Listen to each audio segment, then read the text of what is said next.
ইতালির সুপারমার্কেটে এক আজব ফুলকপি দেখতে পেলাম। এই ফুলকপিটা আমি এই প্রথমবার ট্রাই করব। দেখতে অদ্ভুত লাগছিল, কিন্তু আমি একটা নিয়ে আসলাম ট্রাই করার জন্য। চিংড়ি মাছ দিয়ে রান্না করলে কেমন লাগে। তারপর আমি এটাকে কেটে কুটে পরিষ্কার করে ধুয়ে নিব, সাথে 2টা আলু দিব। এটা চিংড়ি মাছ দিয়ে রান্না করে দেখব কেমন লাগে।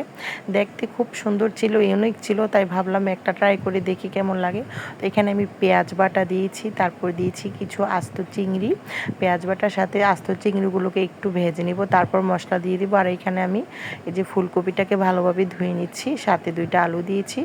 এখানে 1/2 চামচ পরিমাণ রসুন বাটা, 1 চামচ পরিমাণ লবণ, 1/2 চামচ পরিমাণ হলুদের গুঁড়া, 1/2 চামচ পরিমাণ মরিচের গুঁড়া দিয়ে ভালোভাবে নেড়েচেড়ে মিশিয়ে আমি ভালোভাবে কষিয়ে নিব। কষানো হয়ে গেলে এখানে আমি ফুলকপিগুলো দিয়ে দিব। আর কারা কারা যারা ইউরোপে থাকেন এই তরকারিটা কারা কারা ট্রাই করেছেন অবশ্যই কমেন্টে জানাবেন। একদম অদ্ভুত কালারের ফুলকপি। বাংলাদেশে পাওয়া যায় কিনা আমি সঠিক জানি না, এখন বর্তমানে বাংলাদেশে আছি, বাট এই রান্নাটা যখন করেছিলাম তখন আমি ইতালিতে ছিলাম। এই ভিডিওটা আসলে এডিটিং করে পোস্ট করা হয়নি। আর লাস্ট আমি প্রায় 45 দিন হতে চললো দেশে আসলাম।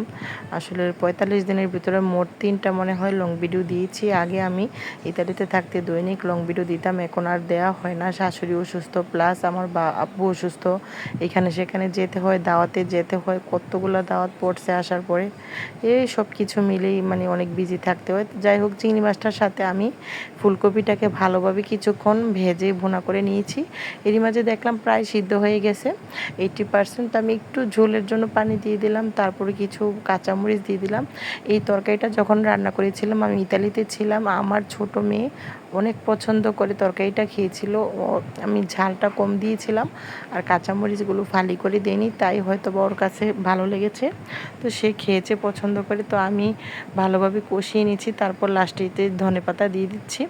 আমার আসলে অনেক তাড়াহুড়া ছিল, তাই একদম হাতে ছিঁড়ে ধনেপাতা দিয়ে দিয়েছিলাম, ছুরিটা খুঁজে পাচ্ছিলাম না। আমার রান্নাটা কেমন হয়েছে কমেন্টে কিন্তু অবশ্যই জানাবেন। আর সবজি তরকারি, যেগুলো সবজি তরকারি কিন্তু চিংড়ি মাছ দিয়ে রান্না করলে খেতে খুব ভালো লাগে, ফুলকপি দিয়েও রান্না করলে ভালো লাগে, যেই সাদা ফুলকপিটা। তো সবাই ভালো থাকবেন, সুস্থ থাকবেন, সবার জন্য সুস্বাস্থ্য কামনা, আমার জন্য সবাই দোয়া করবেন। আল্লাহ হাফেজ, আসসালামু আলাইকুম।